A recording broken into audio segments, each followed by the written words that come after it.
Sakura and Sasuke ended up having a kid. Do you think their relationship is toxic? You are up first, and your time begins now. All right, so culturally speaking, Boruto is a slice of life, which kind of morphs how we see the relationships between Naruto and Boruto with the parents.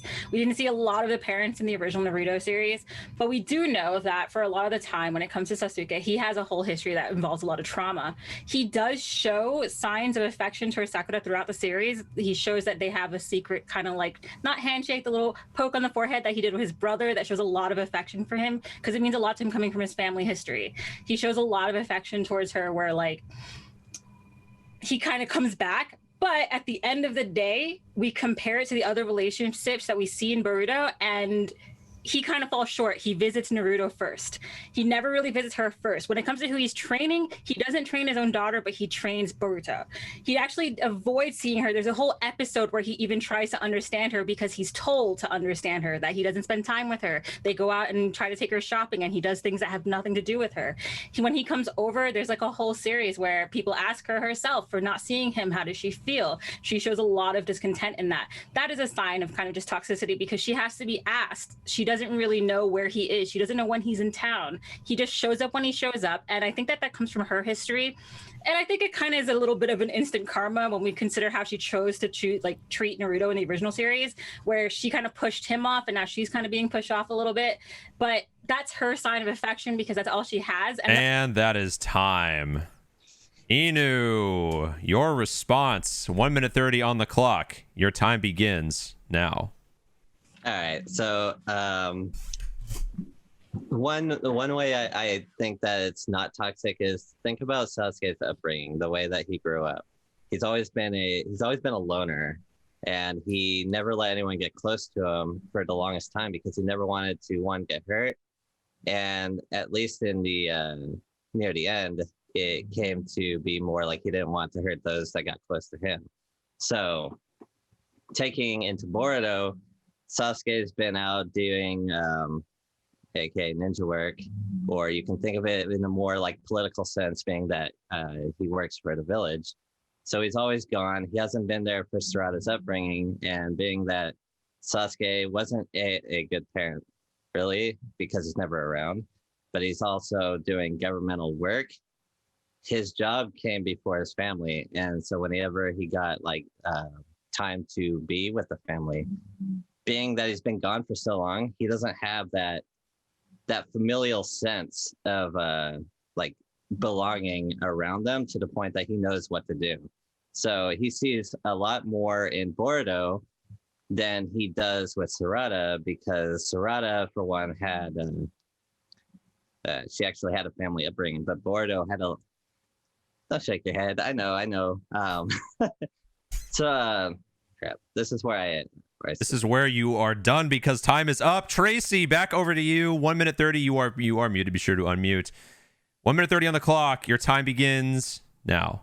Easy fight back. The whole contrast between Sasuke and Naruto is that relationship you just explained. He had even less of a family upbringing. Boruto had a family. Sarada didn't. She had no siblings. She didn't. Her mother's at the hospital all the time. She's barely home and she takes care of herself.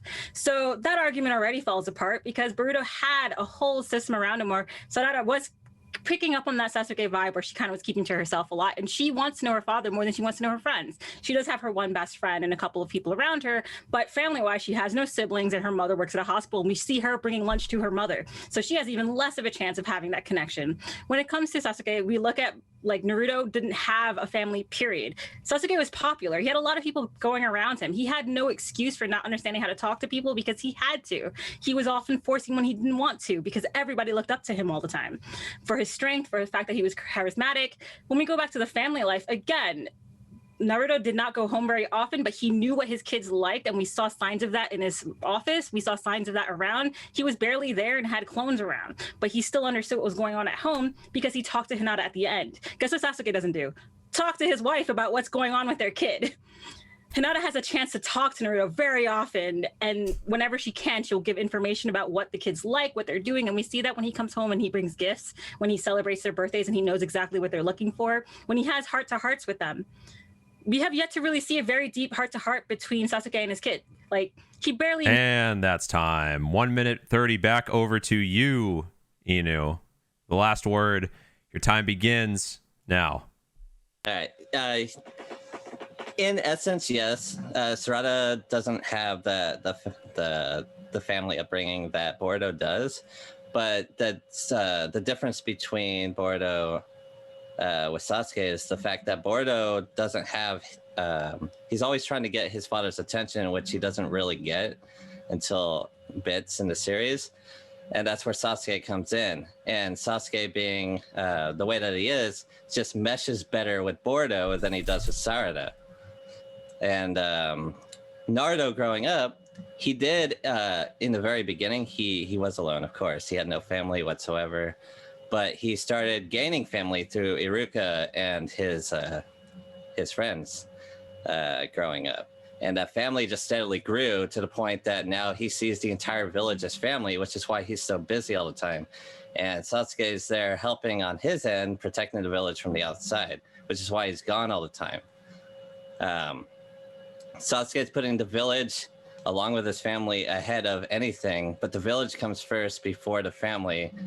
And in the way that he's thinking, he probably thinks that's probably for the best. Allowing Sarada to grow up in a safe environment to where she can expand without any worry. And that's why I think it's not really that toxic, because he's doing what he thinks is best, even though he doesn't have the Oh, that's time. But we still have 1 minute back and forth discussion between you two. Both of your times begin now. Okay, I really want to hear this, though, because you kind of enforced what I said, where you said he focuses on someone else's kid, that he connects to them better. And the question is it a toxic relationship within his family? When we talk about his family connections, he puts more effort into this other kid than his own kid. He puts more effort into seeing his friend than his wife. When it comes down to toxicity within the family, he kind of really is focusing on somewhere else. And I think it's because he does feel like he falls short, but that still does not excuse toxicity. You cannot use the fact that you have been traumatized to excuse the fact that you're being toxic towards your family. But can you call his job and being out protecting the village from the outside being toxic? He's not the only one with that job, honey. Like, there's a whole fucking crew doing that. Given his position, think of it like his position was self-chosen. He says so. Think about it like the three sages. Like, they all had their roles. He's got his very own important role. He does it to himself. He personally chose to do this because he feels he's not good enough. That is still toxic towards his family. Because I don't think he thinks he's not good enough anymore. He left the village. He chose this role, and he chose. And that's time. No more discussion. Why did you choose? We'll let them reveal. Don't tell them. Who you chose, and say who you chose. So, I chose Tracy. And while you both seemed very knowledgeable about the show, Tracy just delivered her message a lot more confidently. And I kind of appreciate that a lot in debates. Even if you're saying something complete bullshit, if you sound confident with it, that's going to help you get it across and help you win. All right. And Kai, why did you choose who you chose, and who did you choose? It was Tracy. I felt like Inu sometimes was arguing more for a toxic side, because just because something seems like the best idea to one person involved doesn't make it not toxic. Good point. Coriander, how about yourself? As I don't actually know what they were talking about, I went completely with debate style. I voted Tracy. She had points countered.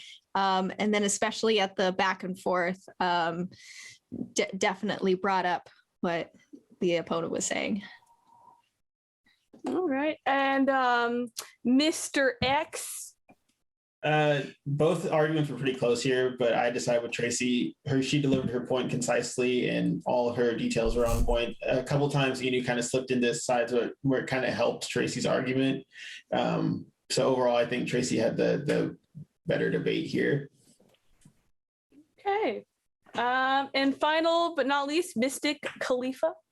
I went with Eno. I liked what he was saying. I'm not gonna lie, because I don't know if it really is toxic myself. Because like Sadra, like, is it really toxic? She seems fine with it, right? I think she understands. So like, I don't know. I was just agreeing with what he was saying. Like, yeah, Tracy was saying more confidently and stuff, but I don't know. I was just agreeing more with his points, so I don't know. I just picked him. All right. Well, with that, chat did swing in the favor of Inu with 53% of the vote. However, he's still down by 1, 4-3. Tracy does end up taking the round. Congratulations, Tracy. If you believe that Inu deserves better, deserves a second shot, you can always bring him back before the end of round 1.